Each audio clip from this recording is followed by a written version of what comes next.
కడప జిల్లా పులివెందుల మెడికల్ కళాశాల హాస్పిటల్లోని పరికరాలను ఇతర ప్రాంతాలకు తరలించడంపై వైసీపీ ఎంపీ అవినాష్ రెడ్డి తీవ్రంగా స్పందించారు. టీడీపీ నాయకులపై ఆయన మండిపడ్డారు.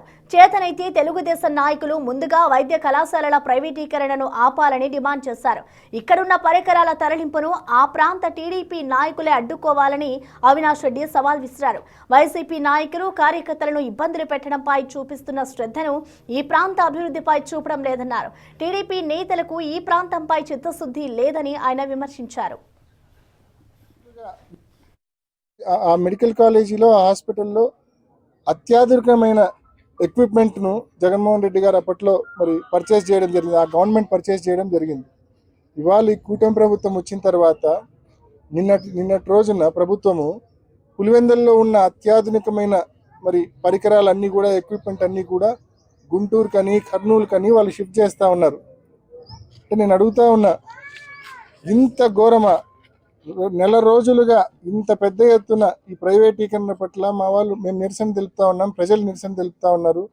దానికి మీరు స్పందించకపోగా మళ్ళీ పులివెందుల మెడికల్ కాలేజీలో, పులివెందుల ఆసుపత్రిలో, మెడికల్ కాలేజీకి సంబంధించిన జీజీహెచ్లో, గవర్నమెంట్ జనరల్ హాస్పిటల్లో ఉన్న పరికరాలను కూడా, అత్యాధునికమైన పరికరాలను కూడా ఇక్కడ నుంచి మీరు షిఫ్ట్ చేసి వేరే చోటికి షిఫ్ట్ చేస్తూ ఉన్నారంటే ఈ ప్రాంతం పట్ల, ప్రజల పట్ల ఎంత నిర్లక్ష్య వైఖరితో మీరు ఉన్నారని చెప్పడానికి ఇంతకంటే వేరే ఉదాహరణ అక్కర్లా. పులివెందుల ప్రాంతంలో ఉన్న సోకాల్డ్ ఈ టీడీపీ నాయకులు, ఇన్ఛార్జి, లేకుంటే ఈ జిల్లాకు సంబంధించిన టీడీపీ నాయకులు, వీళ్ళందరినీ కూడా నేను గట్టిగా అడుగుతా ఉన్నా, ఎంతసేపు ఈ జిల్లాలో అన్ని నియోజకవర్గాల్లో మీరు అధికారంలోకి వచ్చినప్పటి నుంచి ఎంతసేపు డీలర్షిప్లు బీకినామా లేదా, వైఎస్ఆర్ కాంగ్రెస్ పార్టీకి సంబంధించిన ఫీల్డ్ అసిస్టెంట్లను బీకినామా లేదా, లేకుంటే అంగన్వాడీ ఉద్యోగులు బీకినామా లేదా, లేకుంటే యానిమేటర్లు ఉద్యోగాల నుంచి బీకినామా లేదా? ఈ కాదండి మీరు చేయాల్సింది. వైఎస్ఆర్ కాంగ్రెస్ పార్టీ కార్యకర్తలను హరాస్ చేయడం ఇది కాదండి మీరు చేయాల్సింది. ఇట్లాంటి చేతనైతే 4 మంచి కార్యక్రమాలు మీరు చేయాలా. మెడికల్ కాలేజీ ప్రైవేటీకరణ ఆపే దిశగా మీరందరూ కూడా పోయి మీ ప్రభుత్వంతో కొట్లాడాలా. ఆ పని చేయరు. ఇవాళ పులివెందుల మెడికల్ కాలేజీలోని పరికరాలు షిఫ్ట్ కాకుండా మీరందరూ పోయి గొడవ పడాలి ప్రభుత్వంతో. ఆ పని చేయడం లేదు. ఎంతసేపు మా కార్యకర్తలను హరాస్ చేయడం 16-17 నెలలుగా మీరు చేసింది అదే. ఇప్పటికైనా ఇటువంటి ఆస్పెక్ట్స్ అన్ని పక్కన పెట్టి, హరాస్మెంట్ కార్యక్రమాలు పక్కన పెట్టి పనికొచ్చే పనులు చేయండి.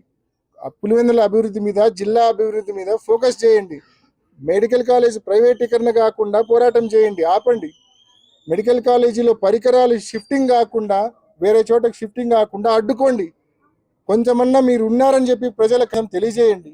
ఎంతసేపు హరాస్మెంటే కాదు. కాబట్టి ఖచ్చితంగా ఈ ప్రాంతానికి సంబంధించిన తెలుగుదేశం పార్టీ నాయకులు కూడా దీన్ని సీరియస్గా తీసుకొని ఖచ్చితంగా వాళ్ళ ప్రభుత్వంతో కొట్లాడైనా సరే ఈ మెడికల్ కాలేజీ ప్రైవేటీకరణ ఆపాలా. అదేవిధంగా పులివెందుల మెడికల్ కాలేజీ మన జీజీహెచ్కి సంబంధించిన ఏదైతే అత్యాధునికమైన పరికరాలు షిఫ్టింగ్ జరుగుతూ ఉన్నాయో ఆ షిఫ్టింగ్ కార్యక్రమాన్ని కూడా పూర్తిగా ఆపి ఆ పరికరాలు ఇక్కడే పూర్తిగా వినియోగంలో తీసుకొచ్చే దిశగా కృషి చేయాలని చెప్పి ప్రభుత్వాన్ని గట్టిగా డిమాండ్ చేస్తా ఉన్నాం.